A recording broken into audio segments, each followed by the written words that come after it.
I would like to welcome all of you to the 9th annual University Lecture Series. And we're going to start today a little bit different in that what I'm going to do, before I introduce the speakers and before they talk, I want to have a couple of questions for you. So what I'd like you to do is I'd like you to kind of teach us how hard you've been working today. So I'd like you to raise your hand if you had 3 hours of class today already before you came tonight.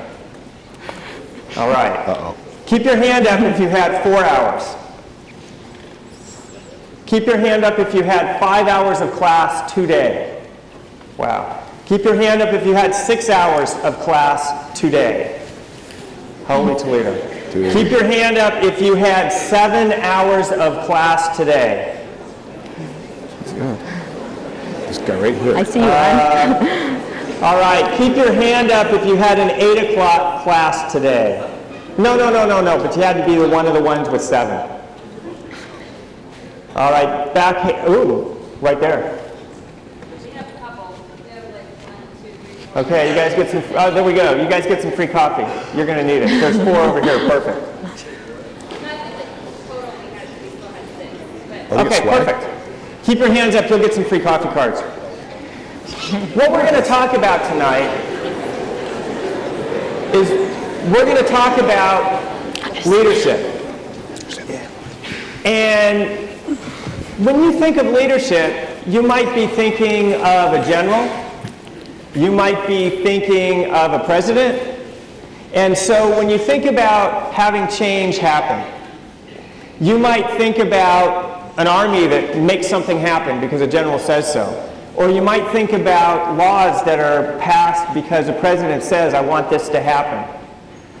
And that does cause change. But the 3 people here were chosen because, in my opinion, they are thought leaders. And what I've seen is that my time here on the 40 acres, things change around here because people make it change, because they're thinking about things in a new way. So each of the people that we have tonight was chosen specifically for this reason. There's no other connections between them. Our first speaker tonight is Dr. Rich Reddick. He's an award-winning associate professor in the College of Education. Oh, wait. There's got to be people from the College of Education here.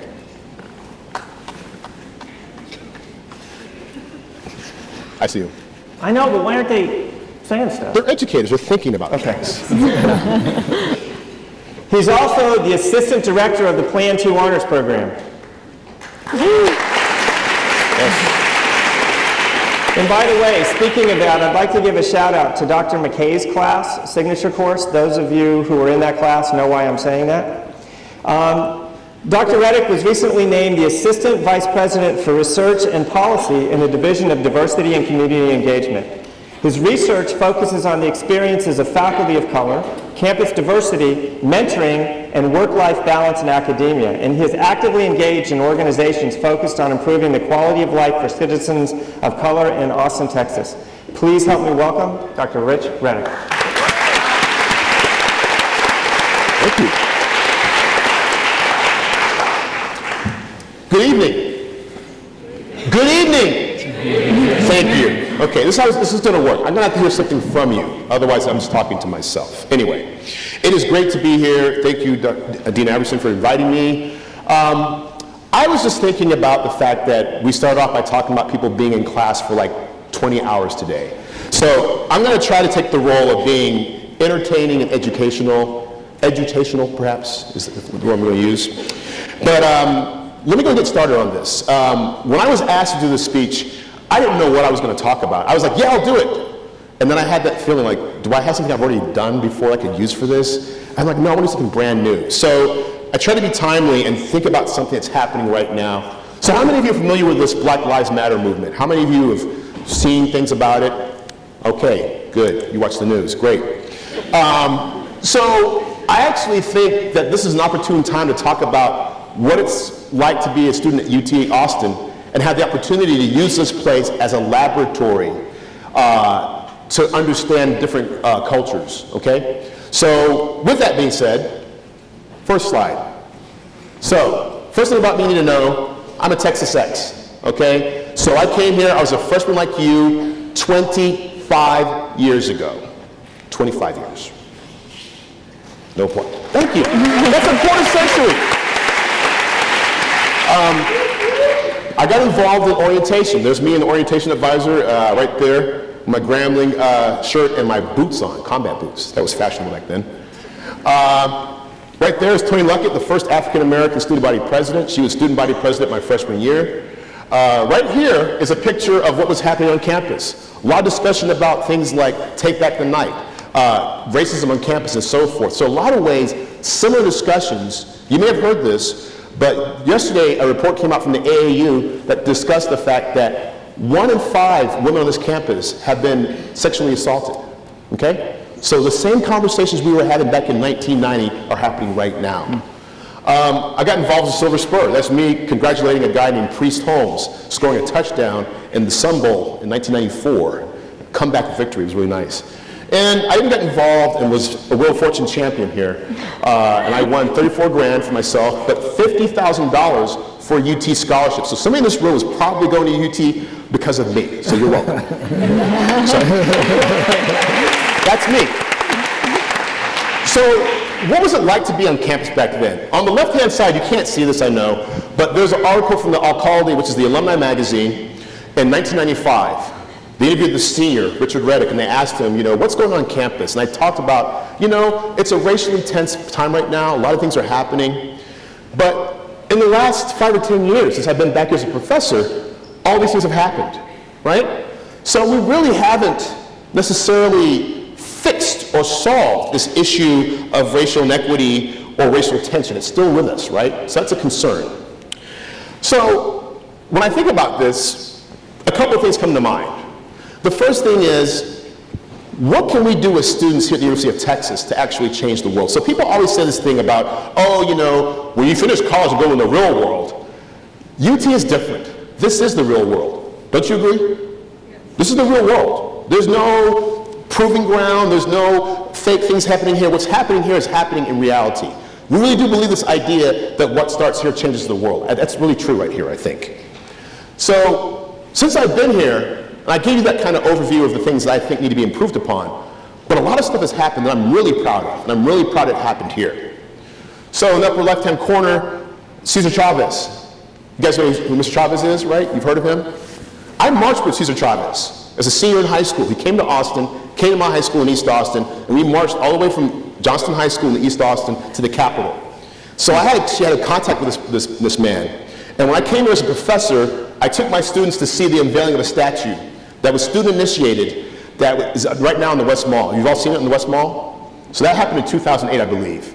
Right down the bottom, the next year, I think it was 2009, Barbara Jordan, professor here at UT, amazing orator, amazing scholar, had a statue unveiled that was part of the work of the Orange Jackets and Delta Sigma Theta sorority.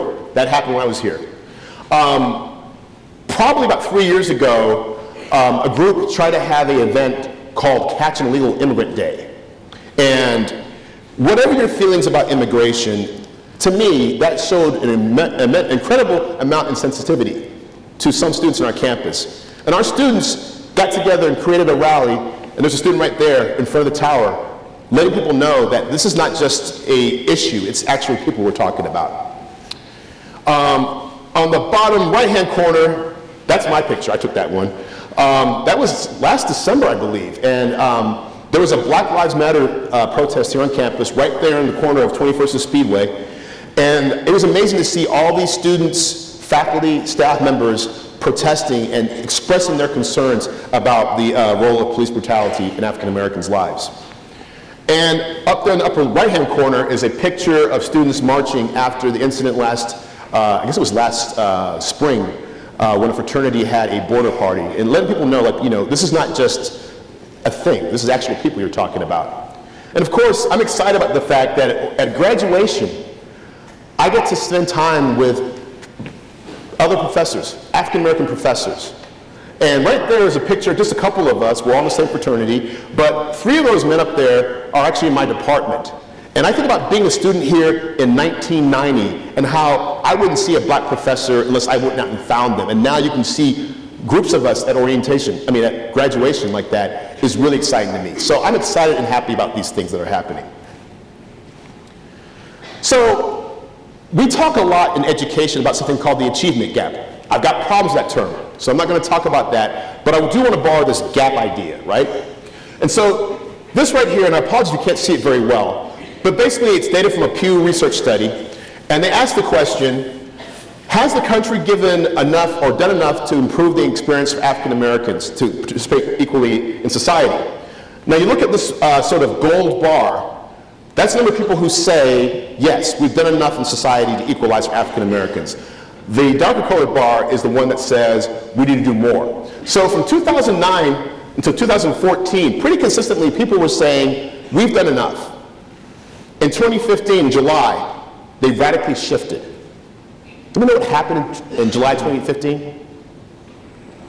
Charleston, right? The shooting that took place in Charleston, South Carolina.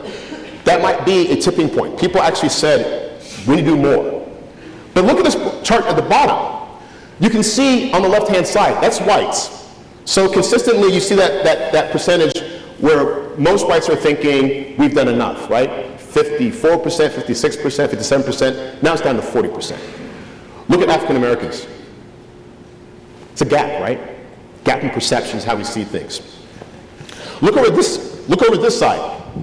On the right-hand side, this question said, is racism a problem in our society today?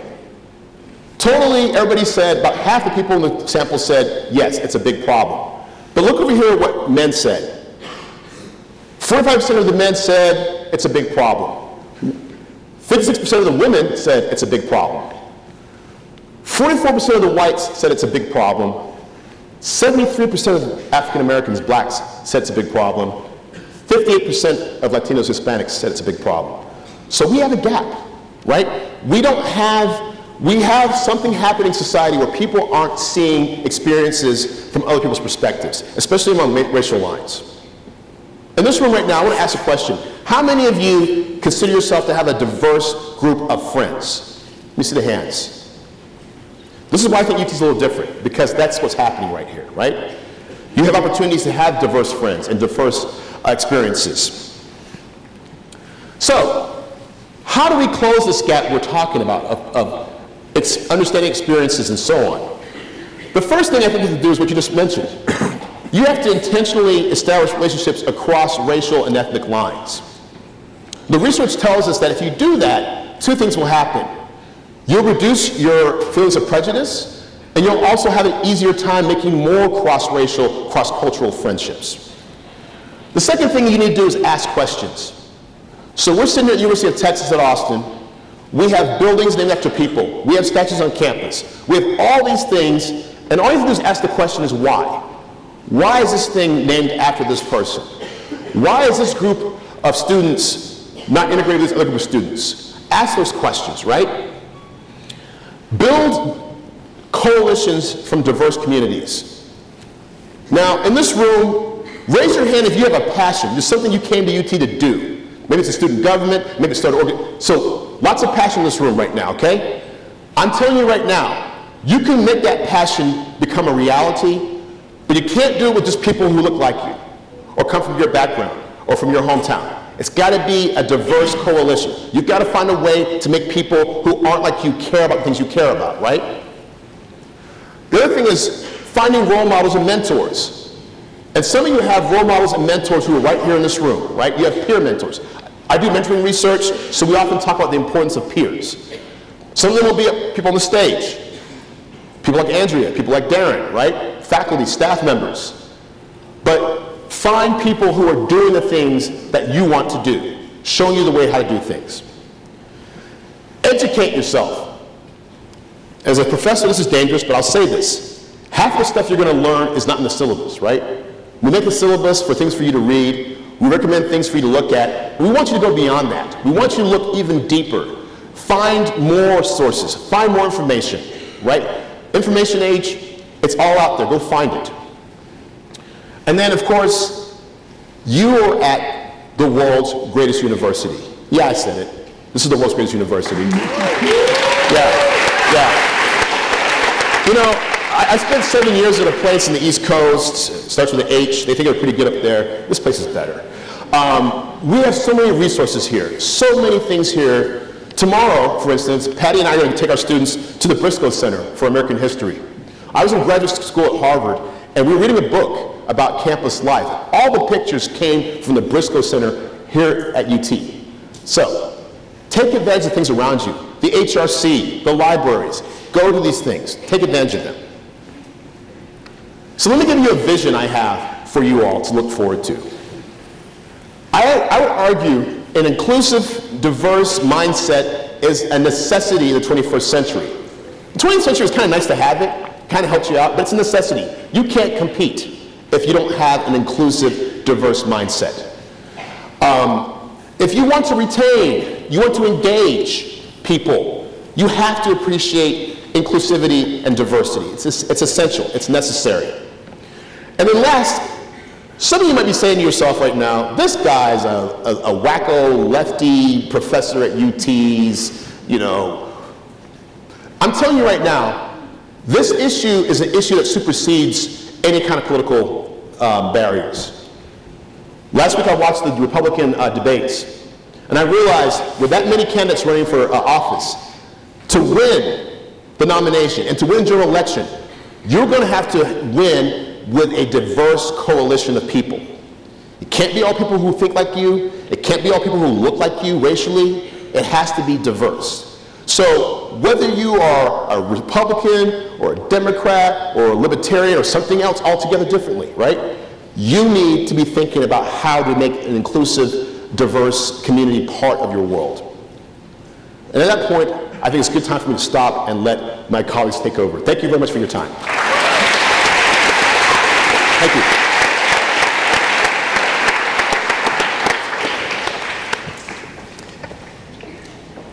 Our next speaker is an associate professor in pharmacology and toxicology, as well as the chair of pharmacology in the College of Pharmacy. Her research focuses on reproductive neuroendocrinology and the mechanisms by which the brain controls reproductive function. She's a former postdoctoral fellow for molecular neuroendocrinology at Mount Sinai School of Medicine in New York, and is considered an internationally recognized expert in her field. In addition, you may have seen her last week representing UT's entire faculty as chair of the Faculty Council as she welcomed President Fenves in his inauguration. I was particularly impressed by Andrea over the last couple of years because you may not know about this, but UT Austin has a really interesting form of governance in that we have an administration that makes rules and faculty and students follow those rules, but we also have a faculty council. And that faculty council has a much stronger voice here than at any other university I've been a visitor to. And what's really interesting is that the faculty council is controlled by some really good people who have your best interest in mind. They always think of the students. And over the past 2 years, I've watched Andrea always stand up and say exactly the right thing. You know those people when they say something, you always say, wow, I wish I said that. They're right. I saw her do this week after week after week. And so tonight we're very fortunate to hear from the chair of the Faculty Council for this year, Professor Andrea Gore.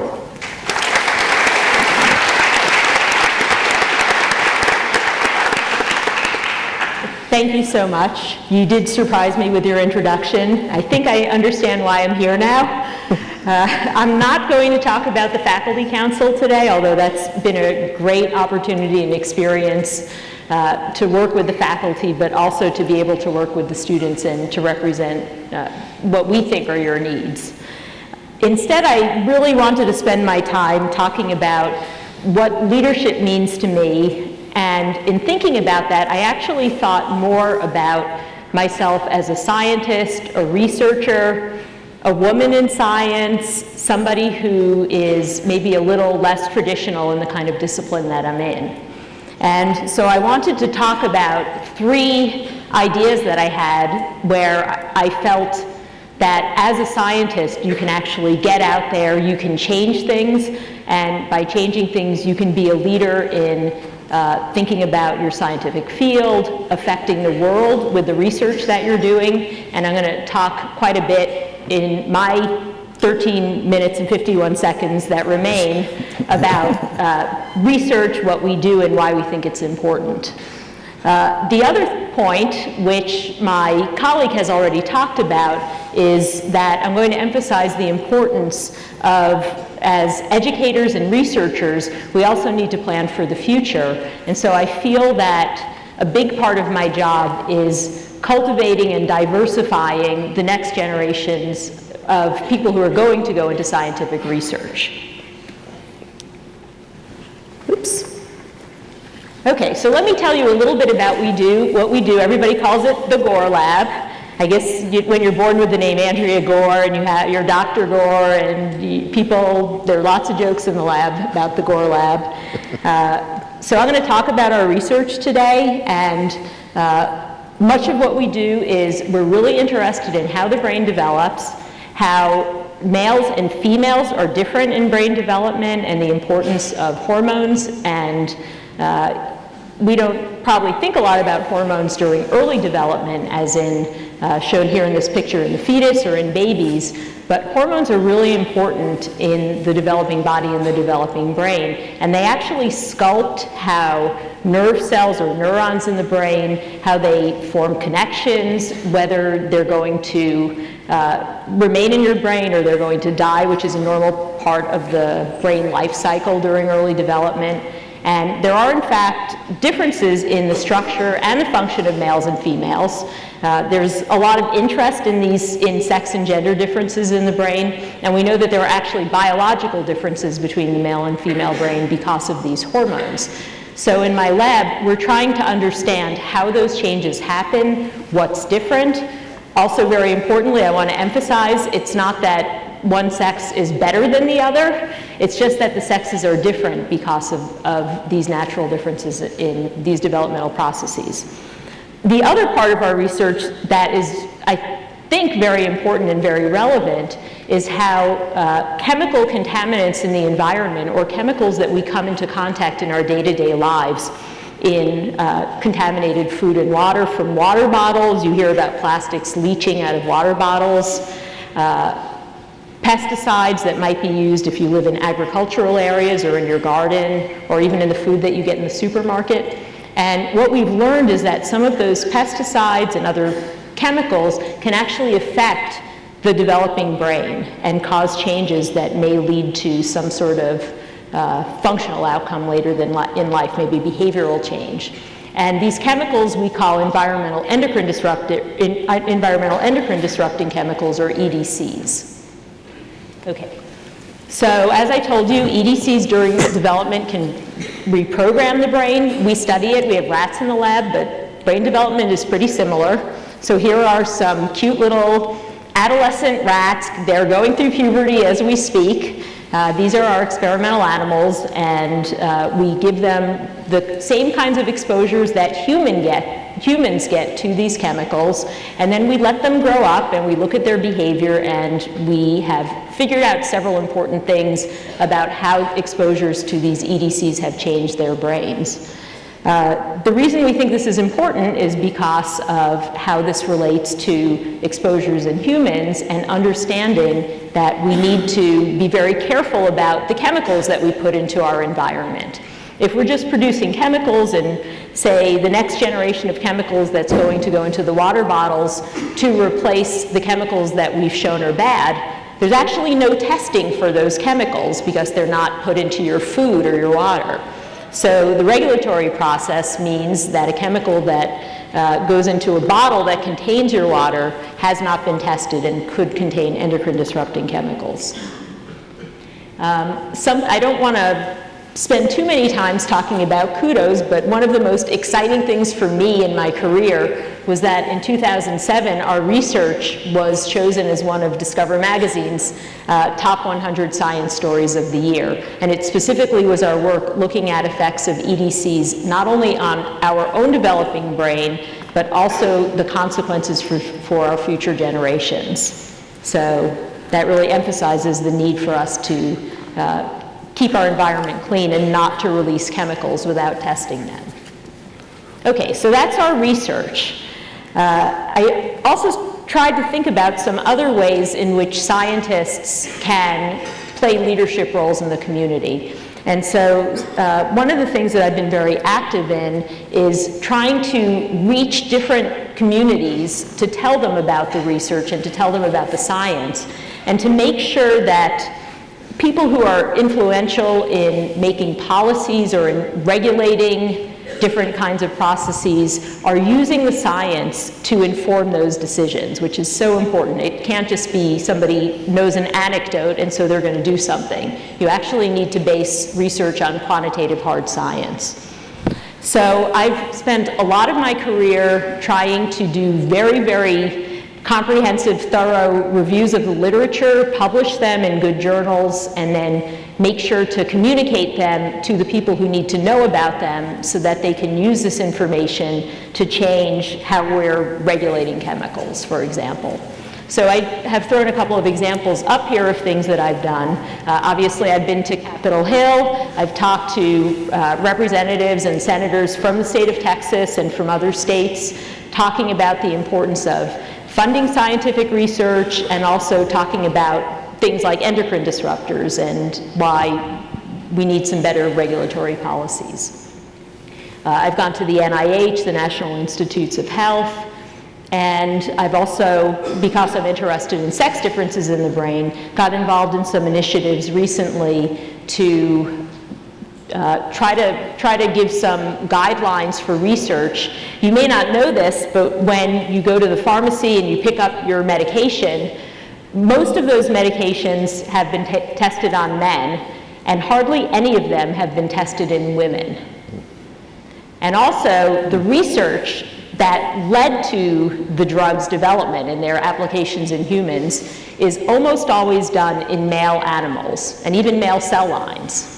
So we recognized that giving a drug to a female, to a woman, can be very different from a male. You all know your metabolisms are different, you're different sizes. When you take the same dosage and you're a 110-pound woman, which I wish I were, or you're a 180-pound man, there's going to be a big difference in how those drugs affect the body, and yet very often it's exactly the same dosing because there's been no research in females. So I got together with a working group at Georgetown and we wrote a paper that the NIH subsequently used as guidelines for future research for the entire country. Now, every researcher who puts in a grant proposal to do research either in animals or cell lines or in people has to justify why they're choosing to do it in the sex that they're choosing to do it in.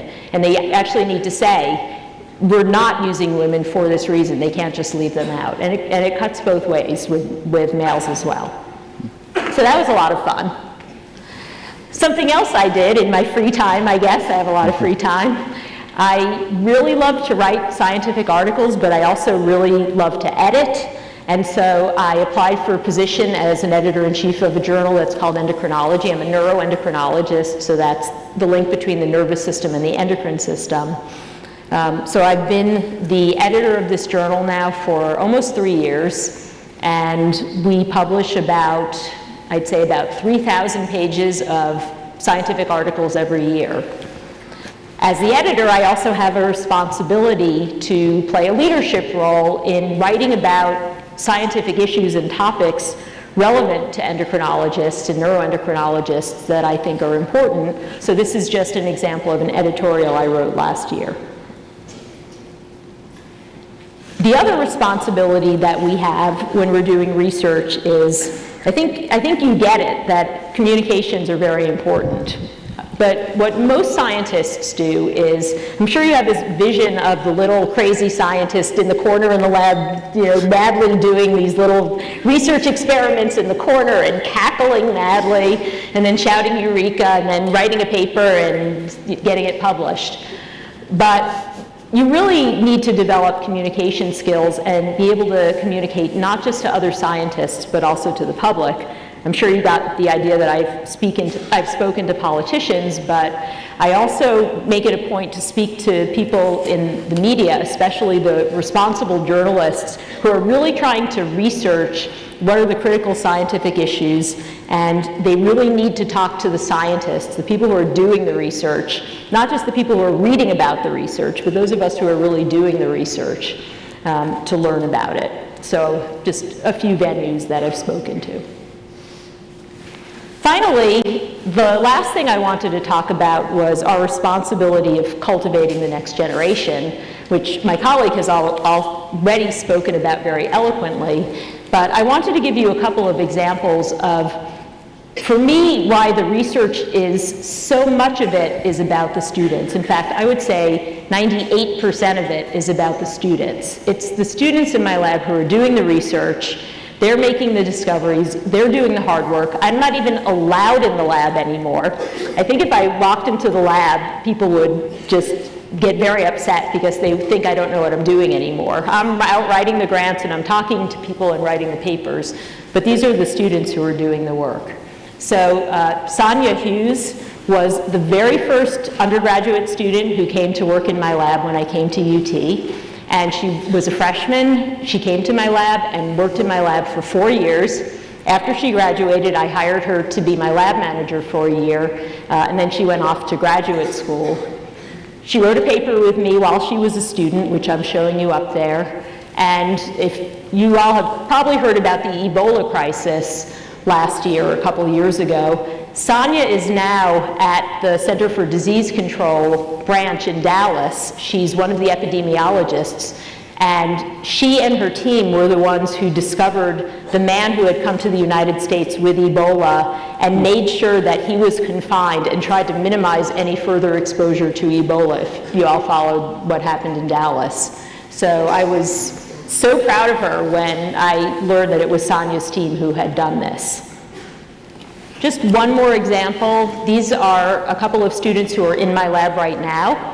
On the right is Michael Riley, and he's one of my graduate students. He's from the Valley, came to UT, had never been away from home, and he's just a great graduate student. He's been mentoring another undergraduate student in the lab, Connor Weeks, and they worked on a project. I don't know if you can see the authorship line there, but Michael Riley's the first author, Connor Weeks is the second author. Victoria Topper was also a graduate student, so you can see how this team of students were so instrumental in conducting the research in our lab. So these are the next generation, Sonia and Michael and Connor and all of the other students in the lab. So let me end by showing you the Gore Lab. Oh, one quick thing, just these points actually, Rich, you made so many of these points, but I'm going to give you that perspective from the future, from research. You are the future of research. So discover your passion. You need to find it. It's not going to necessarily come right to you, but you need to do what you're passionate about. And if you want to do research, you've got to be passionate. Find a mentor, but don't just look for one mentor. Build yourself a mentorship team. And that team should be all different people, and they shouldn't all look like you. Pursue your opportunities. Push your limits, take risks, I'll say calculated risks, but take chances, and make research part of your UT experience. I think every student should do research. Now I'll show you the Gore Lab. This was my lab last year. Everybody who's wearing a crown photoshopped in are my undergraduate students who were in the lab last year. My lab is a wonderful, diverse, in every possible way group of students, and I love the undergraduate students. You can see my little heart pulsing for my undergraduate students. Thank you. Excellent. There you go, Darren. Thank you, Andrea. Our final presenter is the founding director of the Center for Sports Leadership and Innovation here at UT Austin. He has a proven track record for improving management systems and developing leadership strategies. Now, Darren Roberts is one of the most interesting people I have had the pleasure to have ever met. And I'll just tell you a little bit about his background. He started in a place very similar to where you are right now. UT Austin undergraduate, Plan 2, student body president, Harvard Law graduate, football coach? Yes. Yes. Professional football coach. Yes. He had a lapse in judgment and then coached defensive backs at West Virginia. Yes. We Sorry forgive to you. admit. Just think about what I just said. And you realize this is a truly unusual, interesting background. And I am really excited today to hear from Darren Roberts, and he can tell you about leadership from his point of view.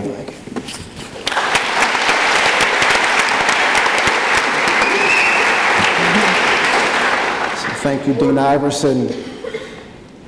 So the year was 2006, and I was sitting on a conveyor belt that ran through Harvard Law School. It would make frequent drop-offs at law firms around the country. And I just finished clerkships at 2 Houston law firms. The food was great. The people were okay. The pay was amazing.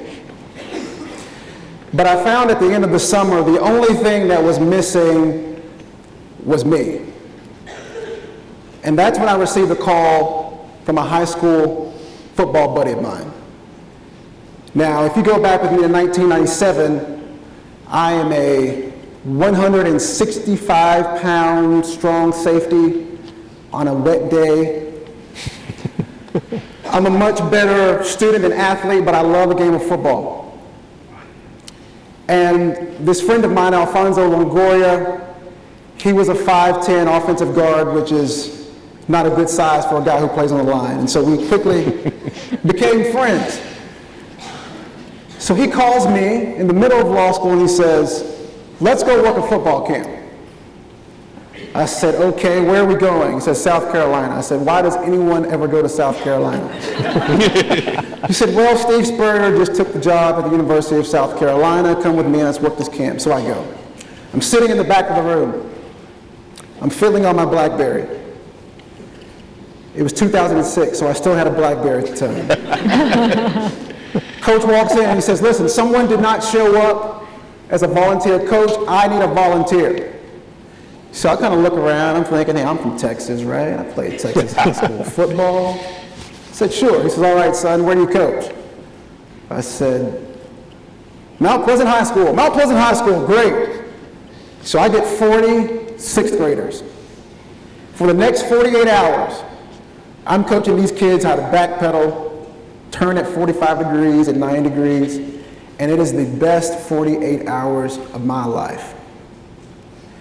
And one night in the dorm, I'm sitting there and I'm listening to these kids, and I realize that these are young men who normally would never become friends. So we're talking about the kid from Westlake and the kid from Weslaco. These are kids who are divided by neighborhoods and income gaps, but there's something about this little oval pigskin that's bringing them into the realm of friendship. And that's when I knew I had to become a football coach.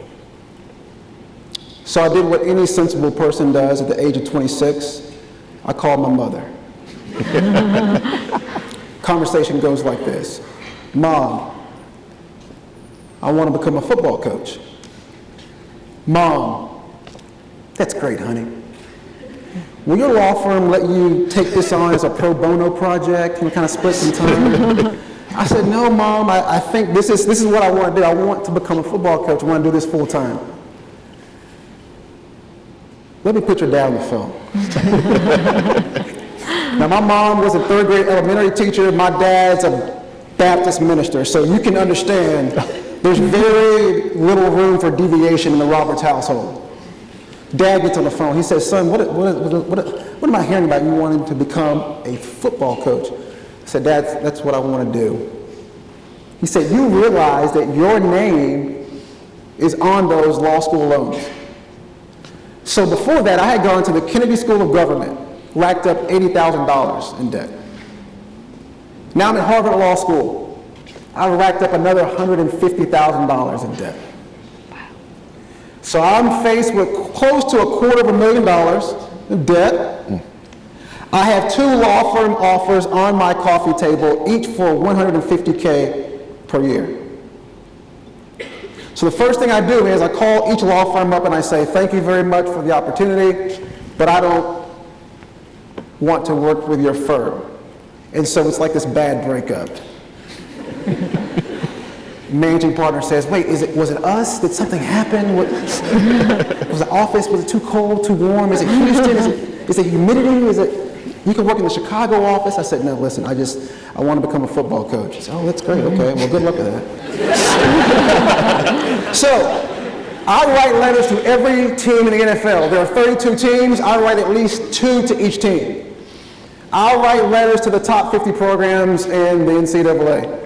And as soon as I throw a letter in the mail, a rejection comes back. And I start plastering them on my wall. Now, I'm a 3rd-year law student at Harvard. My classmates are going to clerk for Scalia and to work at the White House, and I'm waiting to get a training camp internship, and it finally happens. Herm Edwards, who was the head coach of the Kansas City Chiefs, calls me and says, hey, listen, something's wrong with you. But I've got a job for you. You're a training camp intern. He said, listen, here's the thing. No pay, 18-hour days, no benefits. I said, great, that's just what I was looking for. What a deal. So I head to Kansas City. I spent 7 years in the NFL, 5 in the NFL, 2 in college. And so what I want to talk with you tonight is, I want to talk with you through the 3 rules of leadership. And I want to bring this to the micro level. 3 rules of leadership that I learned from my time in the NFL. First is this: script, don't scroll. Rule number 1, script, don't scroll. Right now in America, 80% of the people who own smartphones check their phone as soon as they wake up. It's the first thing that they do. They check Twitter, they check Instagram, they check Facebook. They check the storylines to see what has happened while they've been asleep. We have created a society in which it is easy to be passive. It is easy to walk down Speedway and scroll the thumb and see what the feed gives us. What's lacking on the personal leadership dimension are people who are willing to script. And this is what I mean by script. Being intentional about your day. I believe in this, and type this into your little laptops or text this on your phone or write it if you still believe in writing on actual paper. You must set your intention for the day. Because no one values your time as much as you do. If you walk into my bathroom, and that seems kind of odd if you were actually walking into my bathroom, but if you were to walk into my bathroom and look up on my mirror, you would see it plastered with all sorts of writings. I write 3 things every Sunday. Who I want to be to Hillary, my wife, the man that I want to be to my 4 kids, Dylan, Sydney, Jack, and Delaney, just turned 3 weeks, by the way. You can clap for her, she appreciates it. And then who I want to be as a professional. So I want to be the best husband that I can be to Hillary each and every day. And for me, that means spending at a minimum 30 minutes a day. And I quantify that. Where the phone is off, I'm not checking email, we're spending quality time. That means that I have to read at least 3 books to each one of my kids each day. That means that I need to prepare at least 3 hours for each lecture in class. So being intentional and really harnessing the power of intention for the leader is a necessity. Rule number 2. Choose purpose over position. Choose purpose over position. This is one thing that I found. Titles make for poor traveling companions. It's at the University of Texas. It's 2000. A guy calls me, a buddy. Hey, Darren, I'm running for president. I'd love for you to be my vice president. said, man, I appreciate that. You know, let me sleep on it, let me think about it. 30 minutes later, call. This young lady calls, hey, Darren, what's going on? Hey, I'm running for president. I would love for you to be my vice president. I said, okay, let me think on it. Got 3 calls that night, all wanted me to become their vice president. So I'm lying in bed and I'm looking up at the ceiling and I'm starting to think to myself, well, heck, why don't I just run for president? Right? If they think I'm good enough to be vice president, let me just run for president. So I run for president. I had a platform, and I hit the pavement, and then midway through the campaign, and we're speaking to hundreds of organizations, I had to stop and ask myself, I said, why am I doing this? And if I'm really honest with myself, it's because the position of president of student government, at the time we were the largest university in the United States, 50,000 students strong. Being able to have that position, to me, created value. But in reality, I was doing a disservice to the student body. This is a trap that most of us will fall into. With the helicopter parents that some of you have back home, I'm sure your mother's been texting you, hey, what are you doing tonight? Where are you going? Have you studied at least 3 hours? Are you getting enough rest? Are you eating enough meals? Right? This is something that, in the age of putting ourselves in a position to always excel, get into the top schools, get the best internships, get to Goldman, get to McKinsey, go to Harvard, we find ourselves grabbing and holding on to positions that we really don't want and that we really don't understand, and positions for which we don't have a true indication of why we're doing it. So find your purpose. And passion's tough. Here's what I found about passion. It's tough because it's fleeting. It changes. Purpose is this current that runs, and it's a consistent, constant in your life. And for me, it hit me, my purpose was teaching. Now you may ask, how does a man who was a football coach in the NFL think that teaching was his purpose?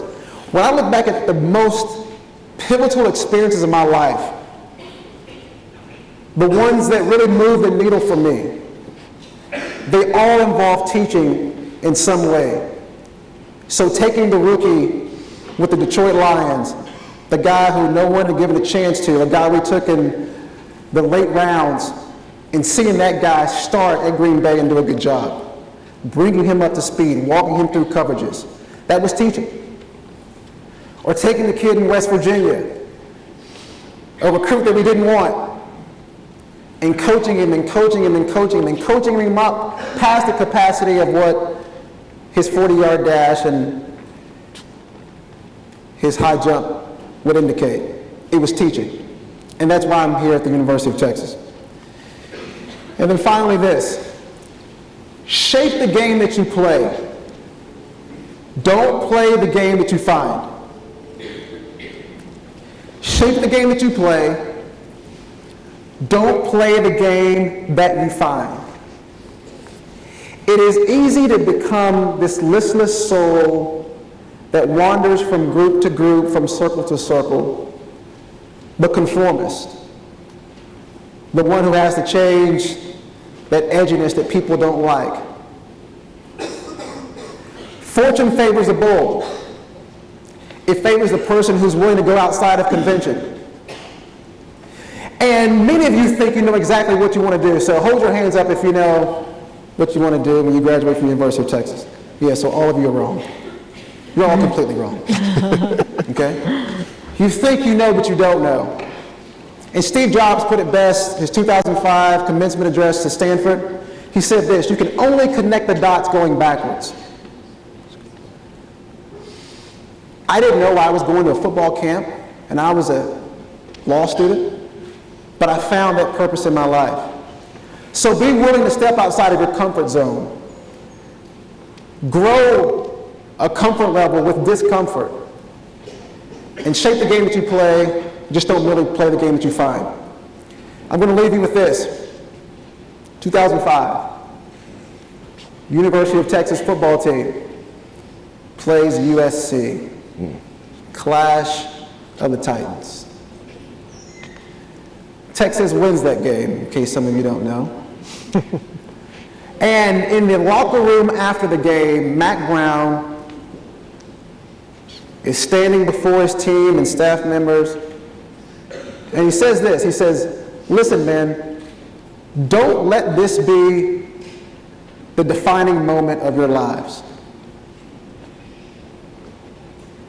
Don't let this moment, and the world's telling them that they've beaten the best team in college football history, that they are at the pinnacle of their lives, and their coach is telling them, don't let this be the high water mark of your lives.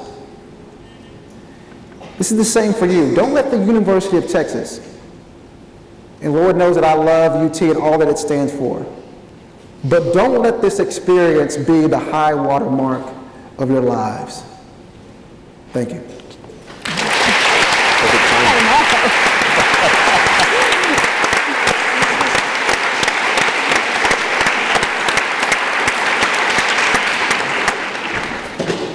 I have to say it's been an absolute honor to be on the same stage as you three today. Let's give them another round of applause.